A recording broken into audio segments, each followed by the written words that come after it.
Genesis 26. A famine came over the land, in addition to the first famine that was in Abraham's time, and Isaac went to Abimelech king of the Philistines in Gerar. The Lord appeared to him and said, "Do not go down to Egypt, stay in the land that I indicate to you. Dwell in it, I am with you and will bless you, for to you and to your descendants I will give all this land, and I will fulfill the oath I swore to your father Abraham. I will multiply your seed as the stars of heaven, I will give them all these regions, and in them all the nations of the earth shall be blessed. Because Abraham obeyed my voice and observed my statutes, my commandments, and my laws." Isaac therefore stayed in Gerar. When the inhabitants of the region questioned him about his wife, he told them that she was his sister, for answering, "She is my wife," he feared that the men of that place would kill him because of Rebekah, who was very beautiful. And, as his stay there was prolonged, it happened that one day, looking at Abimelech through the window, he saw Isaac who was caressing Rebekah, his wife. He sent for him and said to him, "It is evident that she is your wife. And how did you say that she was your sister?" "Because," replied Isaac, "I feared they would kill me because of her." Abimelech replied, "What have you done to us?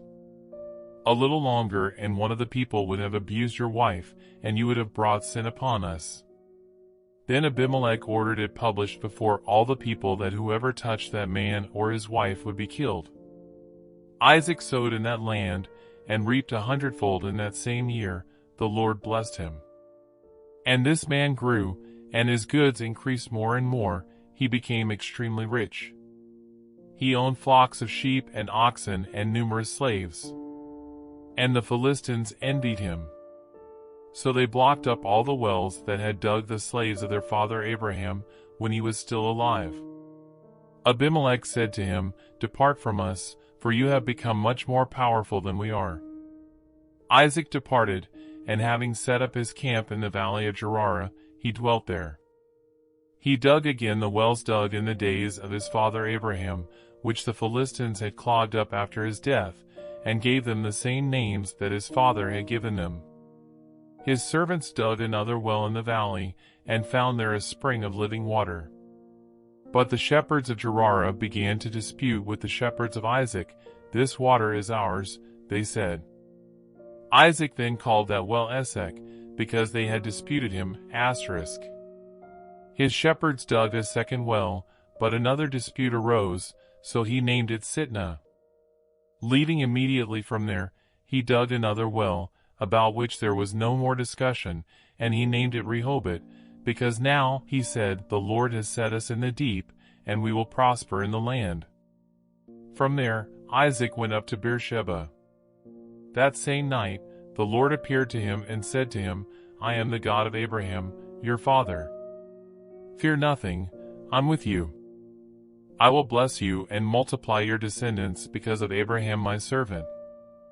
Isaac built an altar there and called on the name of the Lord. Then he pitched his tent there, and his slaves dug a well. Abimelech came from Gerar to seek him, with Ochozat, his friend, and Phicol, general of his army. Isaac said, "Why do you seek me, since you hate me and drove me out from among you?" They answered, "We have seen that the Lord is with you, and we thought, let there be an oath between us and you. We therefore want to make an alliance with you.